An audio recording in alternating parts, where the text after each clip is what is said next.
Hi, I'm Jeremy Robinson, and this is the 19th hole.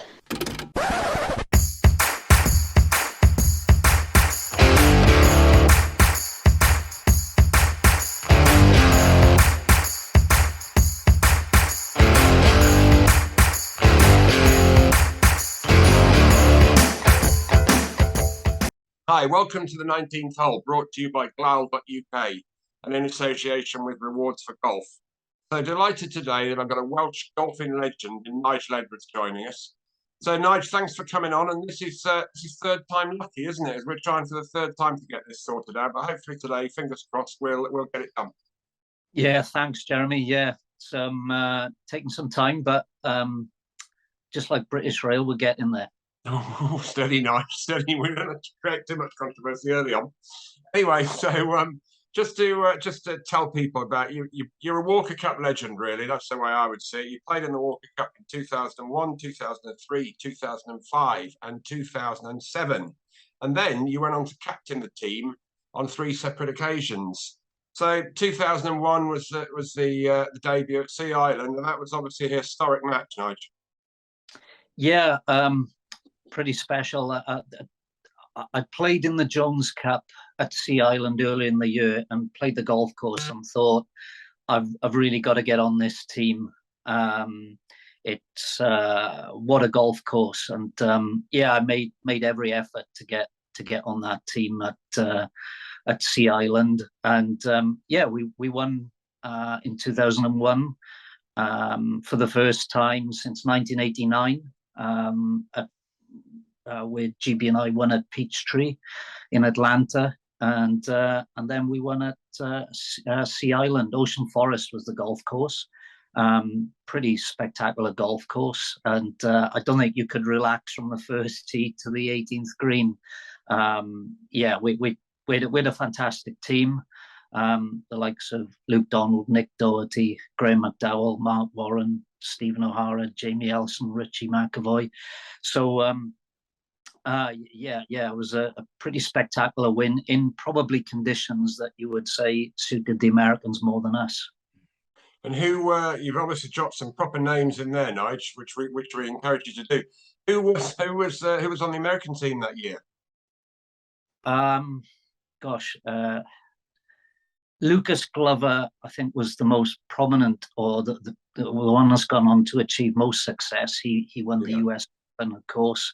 There was a lad that I played, Nick Cassini, who I thought would have achieved really great success as a pro. He never did, and actually I saw him last year at Seminole at the Walker Cup, so it was nice to bump into him. He was a pretty clinical golfer. They had a couple of mid-amateurs in the team, John Harris.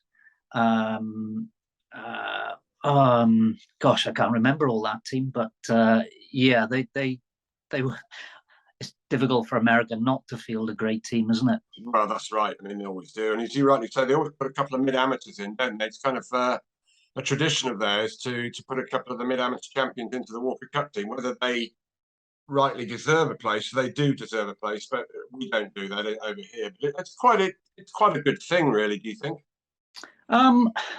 It's definitely different in the US. I know that some of their more recent teams have not had mid amateurs. Okay, right. So depends on the captaincy, I think, whether they wanted to carry that tradition forward. But I think you've got to pick the best team. We don't have a mid-amateur tour as such. The majority of players who are able to play full-time amateur golf, especially these days, go on to turn professional in GB&I. So, yeah, very, very different dynamic in our country compared to the United States. A lot of their players are in fortunate positions that they're able to play a lot of golf and therefore earn the right to get selected for the United States Walker Cup team. Yeah, it's a bit different from like when I played in it. Jay Siegel played for the Americans. Obviously, when you were playing, we'll go on to it in a bit. But you were working full time in a job, not a good job in golf. So, and as you rightly say, the team really, certainly the Great Britain Island team, is pretty much made up of full-time young amateur golfers, whether they're based in the UK or whether they're based over in America in the college system. Yeah, very much so. I think I was the last one who was working. Yeah. And understandably so. I mean, I was very lucky. You know, firstly, when I was a civil engineer, I worked for Glamorgan County Council, who were very supportive with time, go and play and compete.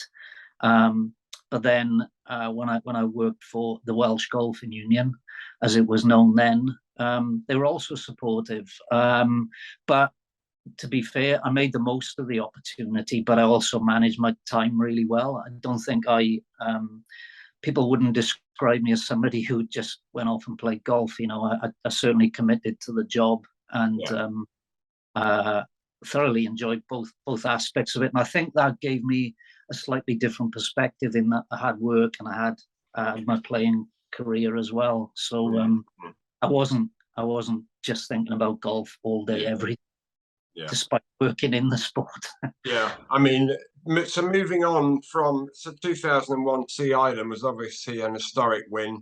2003 went to an iconic course in the British Isles at Ganton where you played. I came to watch that one actually, and you partnered Stuart Manley. I remember in the enforcement who we've had on the show as well, another Welsh golf legend. But it must have been a great, back-to-back wins in the Walker Cup, and to win at home as well must have been equally special as in Sea Island. Yeah, that was for me that was fantastic because one, it came down to my game, I guess, and I had a totally different attitude there. I was extremely keen to make up for my performance, which wasn't the best at Sea Island, and I was really determined to do well. And myself and Stuart formed a great partnership, and I did well in the singles. So I guess I was, by that time I was one of the more senior figures in amateur golf in GB&I, and I was really determined to do well. But both the captain, that was Garth McGimsey, and the chairman of selectors, Peter McAvoy, they expressed to us the opportunity that we had to create history, because GB&I had won in 1999 at Nairn, then we won at Sea Island in 2001, and then if we won, which we did, at Ganton in 2003, it would have been the first time that GB&I had won 3 matches in succession. So it was very special to do that, and in front of a massively enthusiastic golfing audience. We know how passionate Yorkshire are about their golf. And we had Michael Skelton in the team, who's a really popular lad from Yorkshire. So it generated a lot of interest. And I was always amazed at how many people got into the golf course that week. It just seemed to be absolutely packed to the rafters. And, in amongst the gorse bushes, that a lot of the gorse bushes have been taken away now, but it created a really, really intense and fantastic atmosphere. So it was great to get the win there. I mean, I was a member there many years ago, and I call it iconic. I think it is one of the best courses in the British Isles. The condition of it is fantastic. The greens are generally really, really good. I just love it. But I remember being there, and I was talking actually with Stuart Manley over the weekend. I saw him, and he rightly said that you held the winning putt at the Walker Cup in 2003. But then he did say that he felt that his putt was a lot more important. He held 10 minutes before he was actually retained the trophy. He told me he held out on 16, which retained the trophy, and you hold the winning putt on the 17th hole. So it's debatable which is more important. You clearly think yours is, and Manners clearly thinks it is. Stu's ego has gotten in the way there. But I do remember it being, as you rightly say, there was huge crowds there, and for an amateur event, it was brilliant, wasn't it? Yeah, thoroughly enjoyed it. And they had a good team. Yeah, they did. Again, they had a mix of youth and experience. I think myself and Stuart played Ryan Moore and Chris Nallen in the first day's foursomes, and then a lad from Alabama, I think he was Lee Williams and George Zaringer, who's a New York banker I think he just won the US mid amateur and forced his way into the team. Right. Yeah, so Bill Haas played, didn't he? yeah, Bill Haas was in the team. We had Ollie Wilson and Noel Fox. Gary Wilson, of course. You know, and at that time, you know, Walker Cup teams weren't the same without Gary. So as always, he contributed hugely to the success of that team. So just briefly, 2005 and 2007, memorable moments from those two? Oh gosh, 2005 was really interesting. My mother collapsed at the opening ceremony, so that was a great start. My wife had fainted at the dinner on the Thursday night, so it was all going wonderfully well. So I spent the Friday night in hospital, and my mother got back about, I think it was about 11 o'clock or something. She was fine, just a bit dehydrated. And then played first foursomes with Rhys Davis, and we played Anthony Kim and Brian Harman. And I remember coming off the 18th, we halved, and it was kind of we were all square playing the last. We were on into sort of 20 feet away. And I can't remember who played the second shot, but it flew the green, hit a cameraman, and came back to the edge of the green. And if it missed the camera, and it would have gone out of bounds. And I remember McAvoy saying that could be a crucial point. And as it turned out, in that match, it was, because I had a putt from about 35, 40 feet on the last that broke about 20 feet. That if I'd hold it, we would have retained the trophy. As it was, we didn't. But you know, that first match where they had flown the green and hit the cameraman, came back to the edge of the green, and were able to get up and down for a half, was absolutely crucial. You never think of it like that way, because but you know, that's where you've got to be. You've got to go on the B of bang and try and win all your points from the outset. So, what was Anthony Kim like as a player? Because he's had an interesting career. Obviously, when he was younger and he turned pro, he was the next big thing, and now he doesn't play because of risk and insurance policies, etc. Yeah. Well, I thought he was a great player. He was a great competitor. Both him and Brian Harman, you could see how enthusiastic and feisty they could be. And Rhys was the calm one in our group, and we had to tackle them head on. They were good, really good players. I mean, I remember Brian being a fantastic putter, and as you can see from what he's doing today on the PGA Tour, he's retained that. But yeah, it was, I guess, disappointing not to see Anthony Kim go forward, because you know, when you see players like that, you think they've got potential to be, major champions, I guess. Good ball striker, good player, good all-round player. Not many weaknesses, but if any weaknesses. So another great experience. Chicago golf was really interesting. Big false fronts to the greens, and square edges, which was a new thing for me. I'd never seen that before on greens. So yeah, really good experience. And I had a few of the lads from my home club, Whitchurch, over to support. So it was all in all a good experience, despite not getting over the line. 2007? 2007, yeah. I thought we had a really good team there. And we did. The likes of Rory McIlroy, Danny Willett, Rhys Davis, Lloyd Saltman, Johnny Caldwell, Jamie Moole, David Horsey,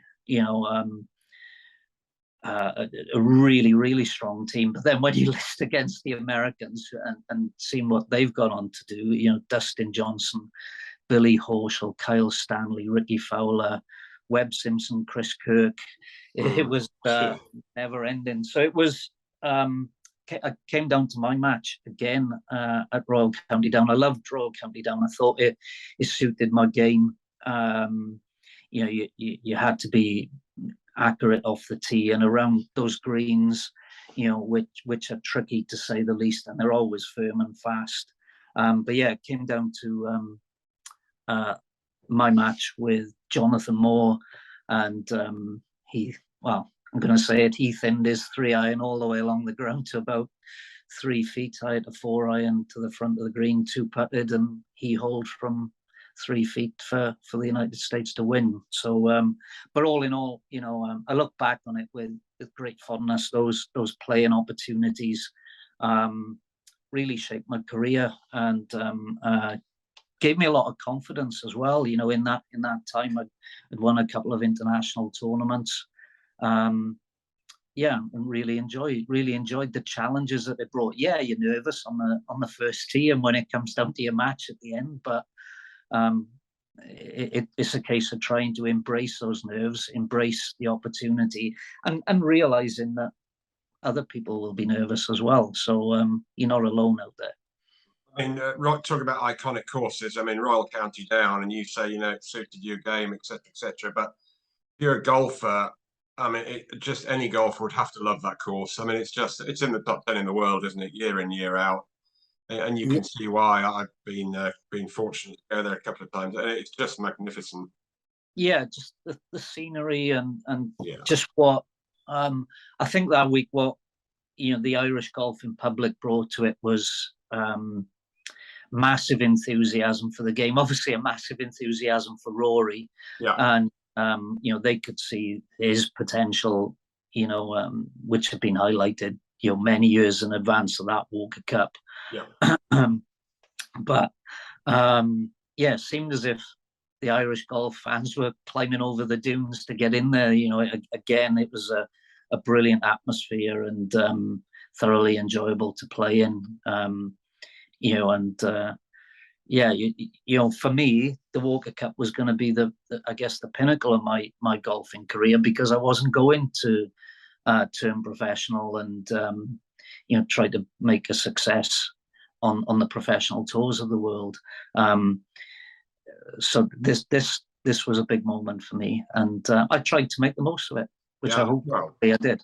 Right, you did. But the Irish love the golf. I mean, I remember playing in the Irish Open at Ballybunion and some of the Irish Opens. I mean, the crowds were just huge. But I remember Ballybunion. It was like a party all week. It's only a small place, and it's just an iconic course. But yeah, the Irish, they love it, and they absolutely embrace it, as you say, and they make all these big events fantastic. And I'm sure the Ryder Cup at Adare Manor in a few years' time will be brilliant as well. Just summing up your playing on the Walker Cup, what's your kind of fondest memory? Would it be Ganton holing the winning putt, or Sea Island winning there? Or there must be obviously many great moments, but one stand out or not? Well, winning in America is special, and then following up with another win in GB&I at Ganton. I think when I look back, probably my tee shot and second shot into on the last day at Ganton, because despite trying not to look at scoreboards, I realized I was the only match left on the course. Right. Yeah. I remember it. I do remember it. You actually know that it's going to be down to you. I knew it was tight, and the way I hit my tee shot on the last, and then the second shot into the last green, proved that I could perform under pressure, which was really nice to think back and gain a lot of confidence from. Yeah, it's not an easy tee shot, the last at Ganton either. No, it was, but it just felt right for me, because I had a line off the tee, and I knew hitting my 5-wood, the old gentleman's persuader, that I couldn't run out the fairway, but I knew I would definitely be past that pine tree on the left-hand side. So a good shot into the green, which I was coming straight up the green. So it was, despite it not being an easy tee shot for me, it worked out well because of those two things. I knew I couldn't hit it through the fairway with the 5-wood, and so it made it a tad easier. And just finishing off on that, I say I keep finishing off, but I've got one more question out of interest. 2007, then at County Down, that was your 4th Walker Cup. When you finished playing there, did you kind of think to yourself, "That's me, kind of done with. I've done 4 now," or did you feel like you've got some unfinished business and you wanted to carry on for more? Yeah, I would have. I still tried to play or get into the team in 2009. Right. You know, played in the. Yeah, I didn't get selected for the St Andrews Trophy team in 2008, which is fine. You know, disappointing, but you know, you know the Great Britain Island teams are not easy to get into. But I thought I had a chance in for the match in Merion in 2009. It wasn't to be, and I think after that, I probably thought, yeah. I did play one more home internationals down at Ashburnham in 2010, and then I thought, you know, I've done my bit now. And my wife had been so supportive of me. I couldn't just keep going on, and you know, you got to get on with life. And I had 2 children by then, Tom and Grace, who were 2010. Tom would have been 7, Grace would have been coming up to 5. So, you know, got to show some responsibility to the family. And my wife had been, as I said, exceptionally generous with allowing me to go and play all around the world. So moving on about getting on with life. Obviously, you've got 3 captaincies, 3 times to be captain coming up. But before that, when did you start working or heading up the Welsh Golf Union? So January 99, I started working for the Welsh Golfing Union. We merged with the Welsh Ladies Golf Union in 2007. That was after the Ryder Cup bid, where both parties independently had at the top of their wish list a merged body to make it more functional, more efficient for the golfers of Wales. So we merged in 2007. In that 8 years, I'd run the championships and the performance program on the male side of things under the Welsh Golf Union banner. And then 2007, I took over the role as performance director for the merged body, which was called the Golf Union of Wales. Obviously, it's changed since then, and now it's Wales Golf. So, was able to focus on the teams and the coaching side of things. You know, we had some nice success over that period. You know, winning European Youth Team Championship, and then following that up with a bronze, won the home internationals at Harlech in 2002. Then finished 4th in the Eisenhower in South Africa in 2006. And then the women won back-to-back home internationals. Forgive me what years, but I think it was either 2007 and 8 or 2008 and 9. So it was, you know, we had a successful period, and you know, lots of players who came through the ranks and did very, very well. You know, got Challenge Tour cards, got European Tour cards through the partnership we had with Ryder Cup Wales and Sport Wales.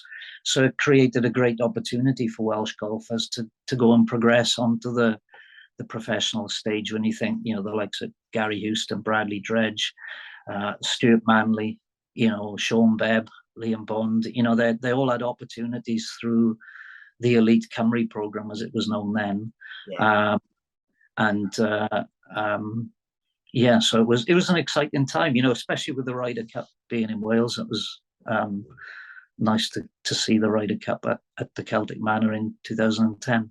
Well, you were based at Celtic Manor, weren't you? That the Welsh Golf Union or Golf Wales still based there, isn't it? So obviously, you rightly say with the Ryder Cup, it must have been a great thrill to be not involved in it, but there when it was going on and day to day.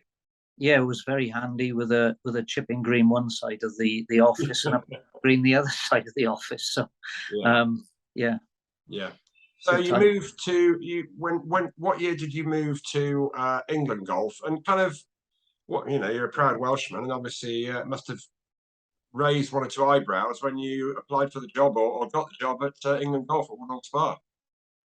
Yeah, I started with England Golf in January 2012, just after uh, um, the men's and ladies' bodies in England had merged. So it was a good time. It was a new, fresh start for everyone. Yeah, I guess if you're being really parochial about it, why would?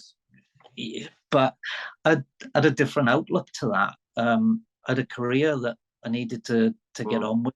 I had an opportunity that came my way when Peter Matson left the role in 2011, and I thought, well, why not? It's a bigger picture, the chance to work in a bigger organization, not being disrespectful to Wales Golf, because I had wonderful experiences and wonderful opportunities there.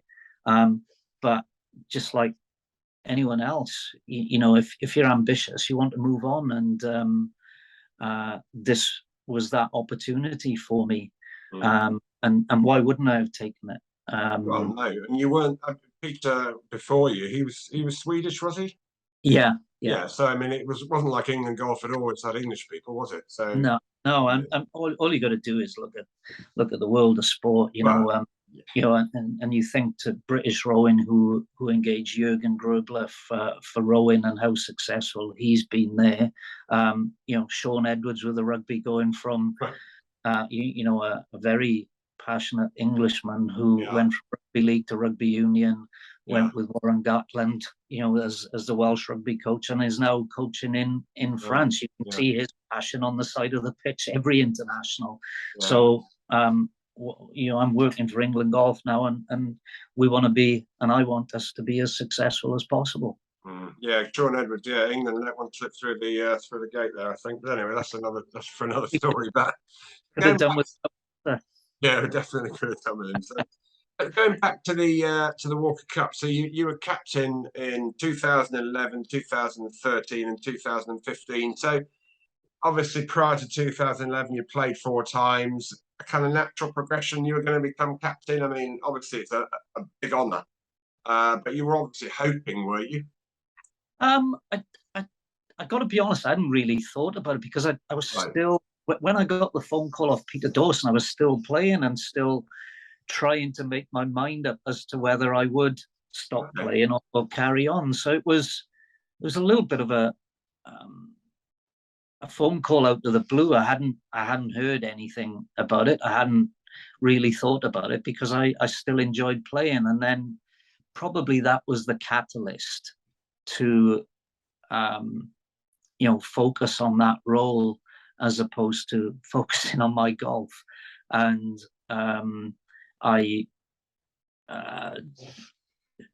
Peter said that he was happy for me to continue playing, but it made my mind up for me that I needed to focus on that job, and I did it with 100% commitment.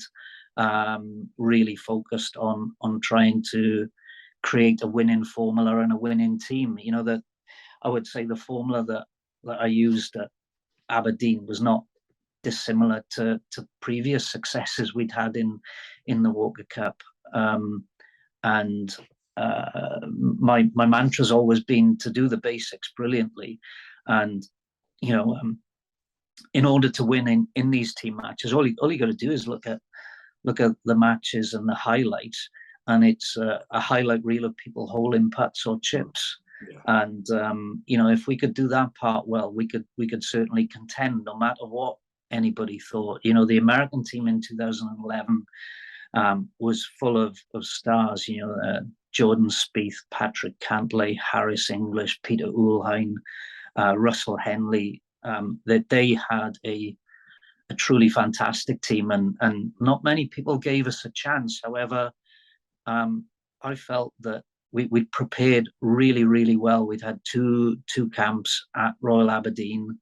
where we played match play both in foursomes and singles. We'd walked the course. We'd done our own yardage books. We'd prepared really, really diligently, focusing on the short game and what we needed to do on and around the greens.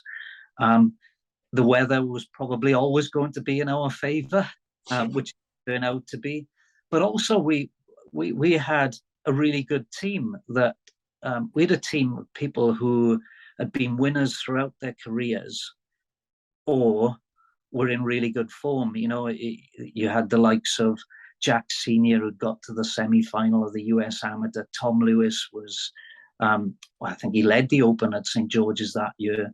Then you had James Byrne, who'd just done well in a European Tour event. Andy Sullivan, who had a fantastic year and had played well in a European Tour event. So, you know, the other people that were making up the team, the likes of Paul Cutler, great match play record, Alan Dunbar, who went on to win the amateur after that. Reese Pugh had won all the way through his career. You know, Stevie Brown had just had a great summer. So we had a really strong team, and a team that I'd like to think that I bonded and got them to believe that they could win against a very strong American team. Yeah, I mean, when you say about doing the basics well, the hull and the putts and the chips and playing well, you have to have the tools at your disposal, as it were, to be able to beat a team like they had. I mean, if you hadn't probably had a team with the likes of Tom Lewis in it, as you say, however many putts you hold, you've got to produce the goods, haven't you, when you're playing against those kind of players? Yeah, we had a lot of fighting spirit in that team as well. You know, you look at the players, and they are determined players, and good match players, which is key. But you know, like I said, it was the preparation. Wasn't just the preparation on the golf course; it was off the golf course. The RNA looked after us really well, and we created, I think, the right mindset amongst everyone. And there was one gentleman came up to me on, I think it was Sunday morning, where it wasn't looking so good, and he said, "Yeah, GB and I are not going to win again." And I'm thinking, hang on, we've got plenty of matches left to go yet, and we did well in that morning foursomes eventually. We were down early on, but we had a great team who got on with it and weren't worried about what people said. We'd had enough of that in the build up to it, with people saying, you know, the Americans have got 9 of the top 10 in the world. Yeah. You know, my answer to that was the fact that the match wasn't played on paper. No, I mean, historically, the Ryder Cup's been pretty much, you know, over the years, it's been the same. If you look at world rankings, both amateur and pro, the Americans generally have a stronger team on paper, as you're rightly saying, but it's turned out a lot different. So that was the Royal Aberdeen one. So briefly, 2013 and 2015, you carried on with kind of the same formula. Yeah, 13 didn't go as well. We didn't do the basics as well as we would have liked. Things didn't work out in the whole week. And to be fair, America had a really strong team, you know, and you're playing in their environment, you know, on a golf course, really firm greens, really fast greens. But we made some mistakes. We had an opportunity on Sunday morning to really get back amongst it, and we could have, you know, could have, would have, should have, doesn't count. Yeah. But we had a real opportunity Sunday morning in the foursomes to win it 4-0, and we came out 2-all. All of a sudden, different picture in the afternoon, but then the Americans performed really well. So where was the 2013 one played? National Golf Links on Long Island, New York. Yeah. I remember watching that one on TV, and that just looked an amazing golf course. Yeah, it was beautiful. Really nice spot. They don't take you to bad spots in America. So I've been fortunate enough to go to some really nice places, and then on to 2015 again. we were, I guess, termed as underdogs, but five of the team were Irish, and the Irish are great match players, and I felt we had 4/5 really strong foursomes pairings, and it was a bit of a juggle as to which foursome you weren't going to play. As it turned out, we didn't play Grant Forrest and Ewan Ferguson in the foursomes, who both gone on and done really well on tour. But the Irish foursomes partnerships were great, and Ashley, Chester's, and Jimmy Mullen, they performed really well. We really created a great team spirit. We spent a lot of time on the putting green at Lytham, also the players had the freedom to practice what they wanted, especially on the last 2 days, or not what they wanted, what they needed to do. So it gave the players the responsibility, and they grabbed the ball with both horns, and really did a fantastic job. And when you think the fourth singles match on the Sunday afternoon, we'd had the match won. The match was over. There's not very often you can say that from a GB&I perspective. No. 4 matches, the game is done. So that was a pretty special victory there, and Lytham is one of my favourite places. Always love going to Lytham, and going into the clubhouse, seeing a wonderful clubhouse, and great views from up on top there. I mean, I actually went to that one. Again, talking about the atmosphere, it was a great atmosphere there. And you mentioned Jimmy Mullen. Jimmy Mullen, I think he won 4 out of 4 games that week, didn't he? He was the first person since Luke Donald and Casey had done it when they played in the right. I think that's. Yeah, he did. And Ashley Chester's had 3.5 out of 4. DeChambeau made an unbelievable up and down from about 110 yards on day 1 to get a half with Ashley. So 7.5 points out of 8 from 2 players is a very nice return. They had a, you mentioned the Great Britain 9 team. The Americans had a very strong team as well, didn't they?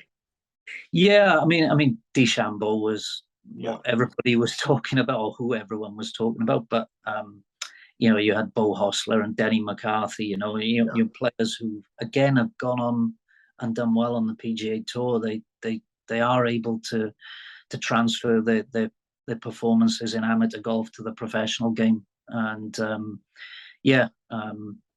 strong.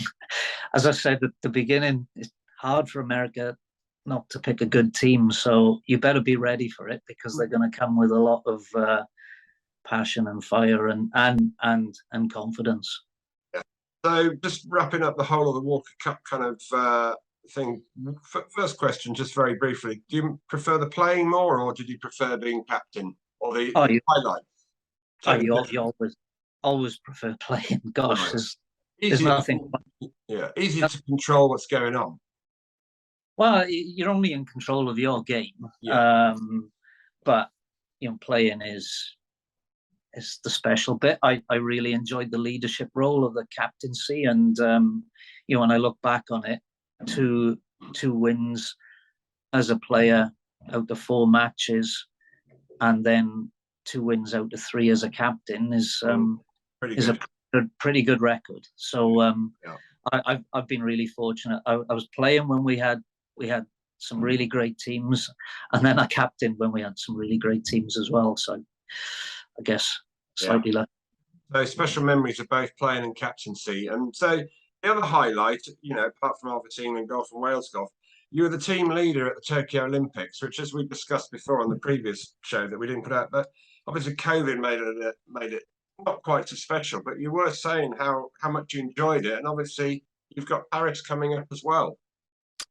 Yeah, it was an interesting experience, because even right up until the very start of the Olympic Games, you weren't quite sure whether it was going to go ahead because of all the rumors around COVID, the media interest in it, and the challenge within the last 5 weeks in terms of administration, and make sure you've got all the right documentation for all the players and the caddies and team. Was challenging. But when we got there, the experience, whilst you weren't able to go and see other Olympic sports, walking through the Olympic Village, you were seeing the Cuban boxers shadow boxing down near our block, and then you'd see the Fijian sevens team out training like first thing in the morning, the Kenyan runners around the racetrack. It was just unbelievable to see so many fantastic athletes that you'd watched on TV, just going through their regular daily routines of trying to be the very best they could be. And I remember one day going into the dining hall and seeing the Chinese basketball coach, and I can never remember how to pronounce his name, so I won't even try. But you sat on this tiny chair. I'm thinking, gosh, that's a big man. But you're walking into the dining hall, and for me, being an avid sports fan, seeing all these people that you'd watched on TV was remarkable, because the vast majority were in the Olympic Village. Because of the COVID restrictions. There were some of the sports that were based away, but obviously they had their own bubbles there. Really great. And, managed to share an apartment with Paul Casey, Tommy Fleetwood, Ian Finnis, that's Tommy's caddy, and John McLaren, Paul's caddy, and then Nigel Tilley, our physio. And then the women's team came in, Jodie Ewart, who just won last night. And Mel Reid, great seeing, being around, professional athletes who are, striving to do the best every single day. It really was a real eye opener, being able to go down to the performance lodge that Team GB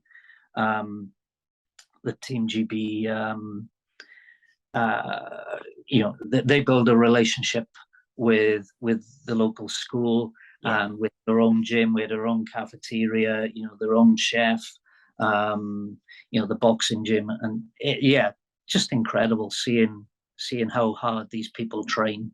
A brilliant experience that is very difficult to put into words. It sounds like you're looking forward to Paris then. Paris will be, I've just come back from Paris, actually. The World Championships were in Paris recently at Golf National. It's only a short hop, so we haven't got the 12-hour flight and the 8-hour time difference, and hopefully no COVID. So that should be pretty special. And they're talking about the opening ceremony happening on the River Seine, so that will be spectacular. So really looking forward to that, and perhaps seeing some other Olympic sports in action. Is it played at Paris National Olympics? Yes. I mean, that's another great course, and in history, in years to come, it'll be one of the historic venues in the world, really. I mean, it had the Ryder Cup, it's had the French Open loads of times, purpose-built course for championships, and boy, they've done a good job with it. I memean, strong finish as well, holes 15, 16, 17 and 18.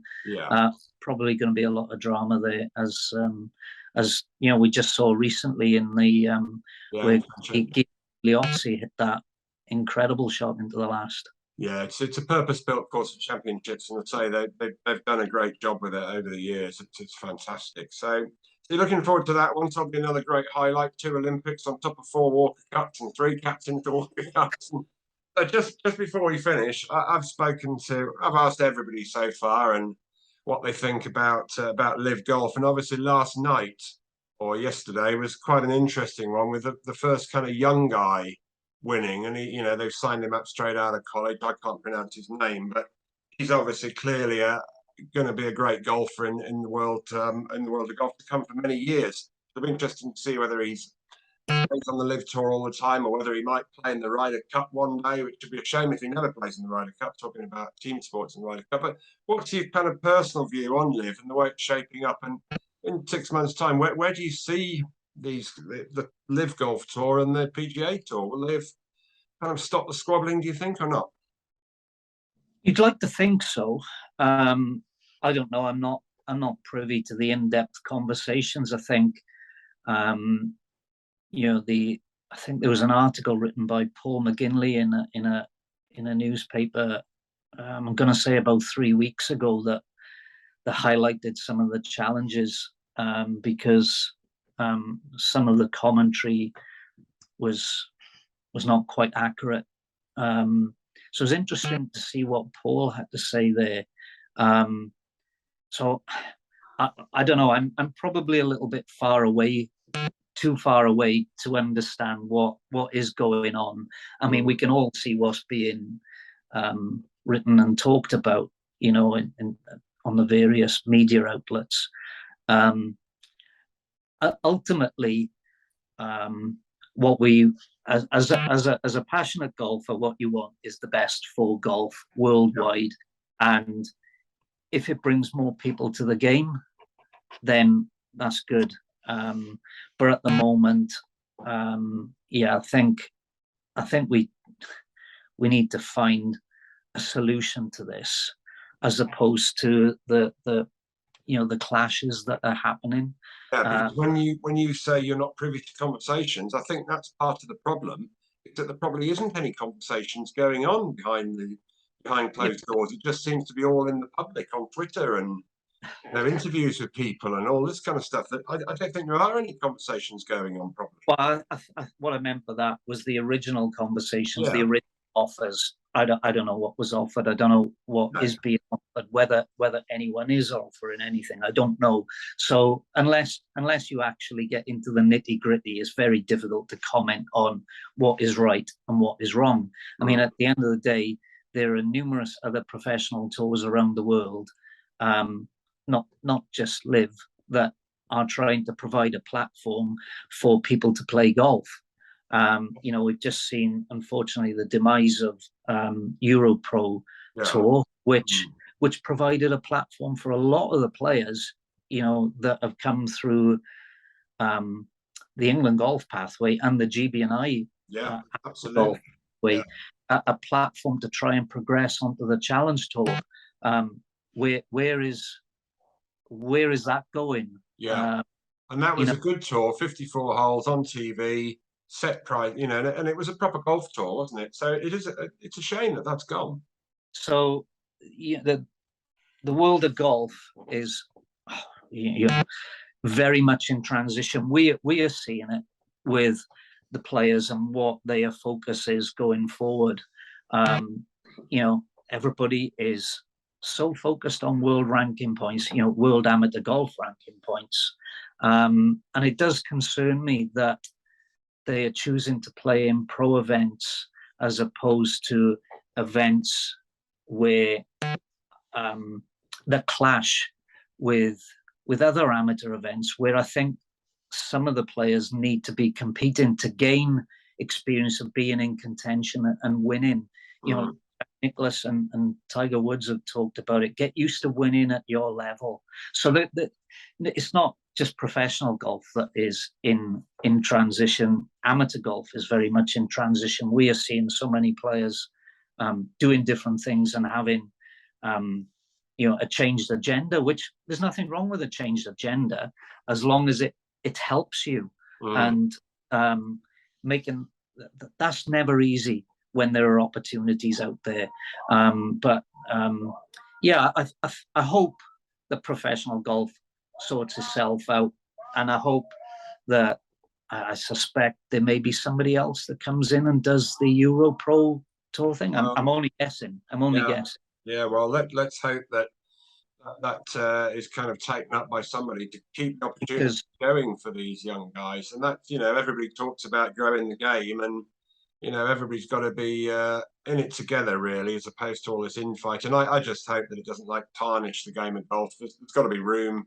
They've got a lot of money, the Saudis, whether you like their money or not is a different matter again. But I think everybody's got to get together and try and make it work for everybody, from like the amateur golf, you know, even at grassroots level, to where you are at the elite, and then all the way up through professional golf, which is what fans want to watch. They want to watch. They want to watch. In the end of the day, people want to watch the best players in the world play some tournaments in a year, you know, and that's got to include everybody who's good enough to play. So, but anyway, that's my view on it. You know. Well, I just hope that whatever way it works out, the golf ultimately comes out better off for it. Absolutely. You know, at the end of the day, the top players are going to earn a lot anyway. And I'm not saying everybody deserves to earn a lot. That's not what I'm saying.